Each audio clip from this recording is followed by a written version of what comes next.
கோடி ஊழல். இதுல அதிகமா ஊழல்னா நம்முடைய எத்திராஜுலு வஜ்ரவேலு அவர் துறையில தான். யாரு? ஏவா வேலு. தேர்தலில் நீங்களாம் காமிக்கணும். ஏன்னா நம்ம மக்களை பார்த்தா அந்த அளவுக்கு பிடிக்கல, அவ்வளோ வன்மமா பார்க்கிறாப்புல.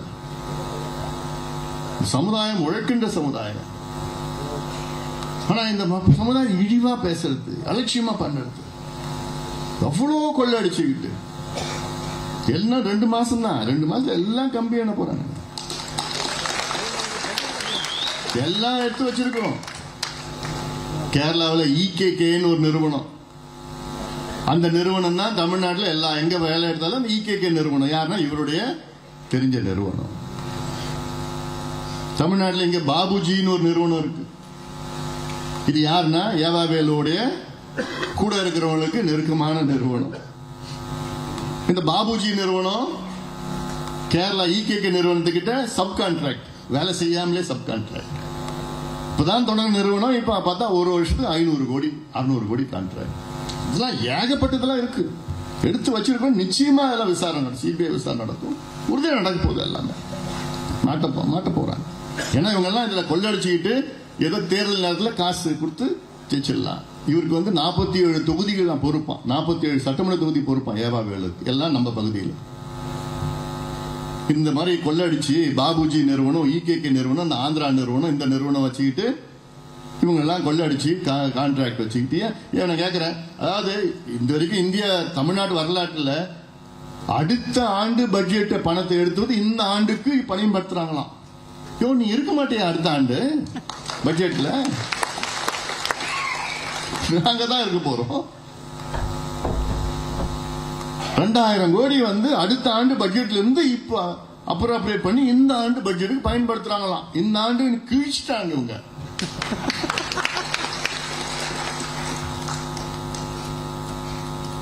பதினாறு நாள்ல 12 நாள்ல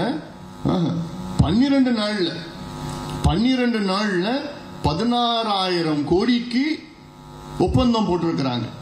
12 நாள்ல 16,000 கோடிக்கு 4,385 ஒப்பந்தங்கள். எவ்வளவு கடைசி காலம் எவ்வளோ அடிச்சுட்டு போயிடலாம், கொள்ளடிச்சிடலாம் அப்படின்னு நினைச்சிட்டு இருக்கிறாங்க. அதனால இதெல்லாம், இந்த செய்திகள்லாம் சொல்லுங்க, மக்கள்கிட்ட சொல்லுங்க, ஒரு மாற்றத்தை கொண்டு வரணும். மீண்டும் சொல்றேன், நீங்க இந்த தேர்தலில் மிகப்பெரிய ஒரு பங்களிப்பு, உங்கள் பங்களிப்பு நான் எதிர்பார்க்கின்றேன், உணர்வுபூர்வமாக நான் எதிர்பார்க்கின்றேன்.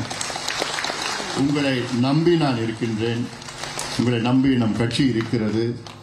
அந்த வகையில் நீங்கள் எல்லோரும் ஒற்றுமையாக நீங்கள் இருக்க வேண்டும், ஒன்றாக ஒற்றுமையாக நீங்கள் செயல்படுங்கள். இவங்க அவங்க அதெல்லாம் எதுவும் வேண்டாம், நம்ம எல்லாம் ஒரே அணியில் ஒற்றுமையாக நீங்கள் எல்லாமே சேர்ந்து. ஏன்னா பாட்டாளி தொழிற்சங்கம் என்பது நம்மளுடைய மிக முக்கியமான ஒரு அங்கம். அந்த வகையில் நீங்கள் எல்லோரும் கடுமையாக நீங்கள் பணியாற்ற வேண்டும். உங்களுடைய பங்களிப்பு அதிகமாக இருக்க வேண்டும். உங்கள் பங்களிப்பு என்றால் தேர்தல் பங்களிப்பு மட்டும் இல்லை, நிதி பங்களிப்பு நிறைய இருக்கணும். தேர்தல் நிதி தாராளமாக கொடுக்கலாம், சந்தோஷமாக கொடுக்கலாம். வீரமணி சும்மா செஞ்சிடறேன், எதுக்கிட்ட செஞ்சிடறேன், பார்க்கலாம். அதனால அந்த வகையில் ஏன்னா நம்ம இந்த NLC கூட 4 வாக்குகளில் நம்ம வெற்றி பெற முடியவில்லை. ஏன்னா நான் எல்லாமே இதெல்லாம் ஃபாலோ பண்ணி தான் இருந்தேன். NLCயும் அப்படிதான். NLC எத்தனையோ கடுமையான போராட்டங்கள் நம்ம பண்ணியிருக்கிறோம். நம்முடைய நோக்கம் NLC அதோடைய யூட்டிலிட்டி முடிஞ்சு போச்சு. NLC utility. ஆனாலும் அங்கே இருக்கின்ற பணியாளர்கள், தொழிலாளர்கள் இருக்கின்றார்கள்.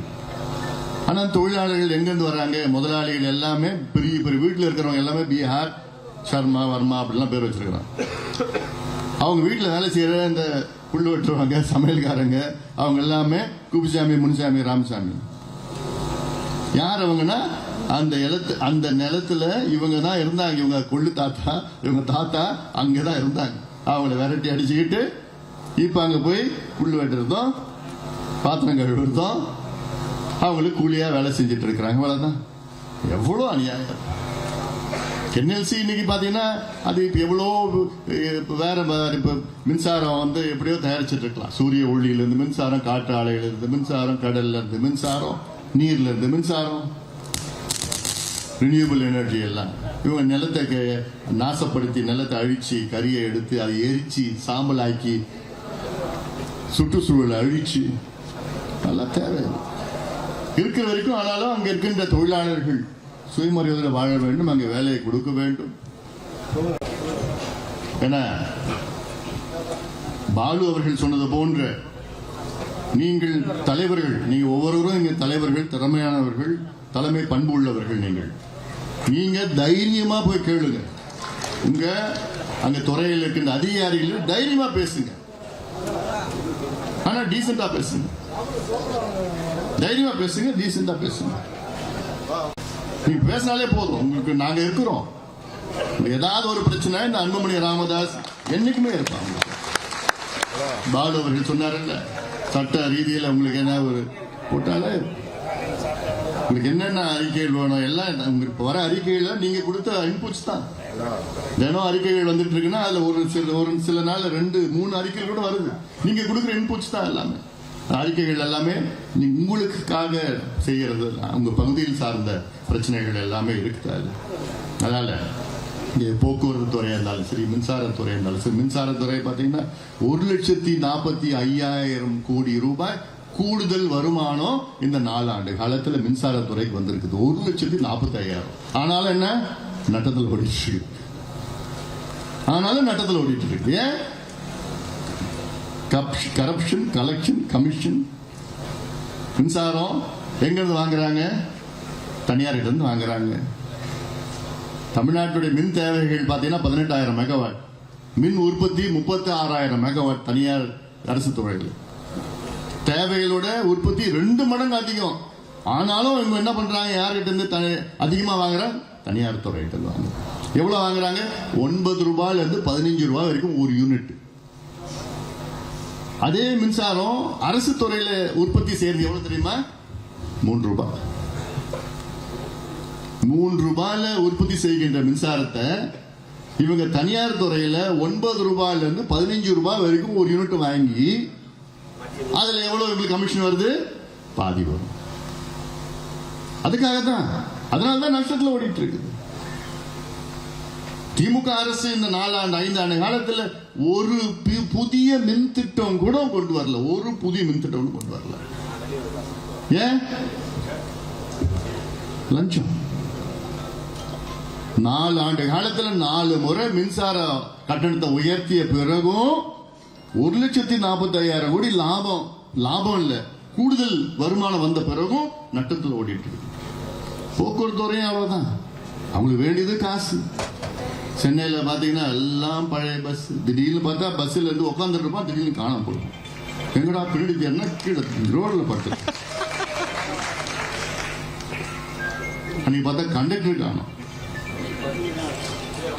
இதுதான் தமிழ்நாட்டுடைய நிலை. வெக்கக்கேடு. ஒவ்வொரு துறையும் இப்படிதான் இருக்கு. அதனால இதெல்லாம் நீங்கள் மனசில் வைத்திருந்த செய்திகள்லாம் எல்லாத்துக்கும் சொல்லுங்க, பகிர்ந்து கொள்ளுங்கள். ஒரு மாற்றம், அவசியமான மாற்றம், அரசியல் மாற்றம் தமிழ்நாட்டுக்கு வர வேண்டும். இந்த மோசமான திமுக ஆட்சியை தூக்கி எறிய வேண்டும். மறுபடியும் சொல்றேன், நம்ம கட்சிக்குள்ள இருக்கின்ற குழப்பங்களுக்கு காரணமே இந்த மோசமான திமுக தான். அது மற்ற மனசுல வச்சுக்கணும், ஒவ்வொருத்தரும் மனசுல வைத்துக்கணும்.